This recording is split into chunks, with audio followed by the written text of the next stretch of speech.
Effectivement, c'est un match difficile, mais Joe est préparé pour relever ce défi. Comme chaque joueur, Djokovic est prenable, il a des failles. Maintenant, comme Joe l'a dit hier à la fin de son match, il faudra qu'il soit fort justement dans ses points forts, le service et le coup droit.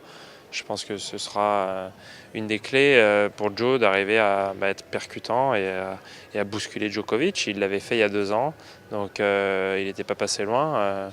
Il monte en puissance, il est bien, donc pourquoi pas. Le public a un rôle très important parce qu'il aide à Joe.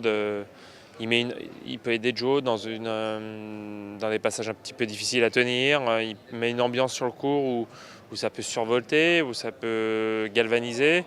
Donc ça peut transcender et faire que Joe monte encore plus. Et aussi quand c'est dur de tenir, ce qui est hyper important. Donc forcément c'est un avantage de jouer à la maison. Djoko, c'est son objectif de gagner Roland, mais c'est l'objectif de plein de joueurs.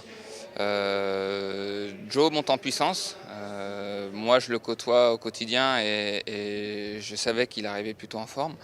Les résultats des dernières semaines ne paraissent pas en sa faveur, mais après un premier tour un petit peu hésitant où il a eu du mal parce que c'est un premier tour, c'était le central. J'ai trouvé ces 2 matchs suivants très convaincants et je crois que là, il va arriver libéré. En sachant qu'il joue de mieux en mieux et puis avec la magie du central, ça peut faire la différence. En tout cas, évidemment que Djokovic est le favori de ce match-là, mais l'avantage de Joe, c'est qu'il n'a pas peur de jouer ces gars-là, c'est qu'il les a déjà battus, qu'il se sent chez lui et il va jouer avec ce public et dans les moments chauds, ça peut faire la différence. Encore faut-il arriver à mettre Djokovic, l'amener dans ces moments chauds.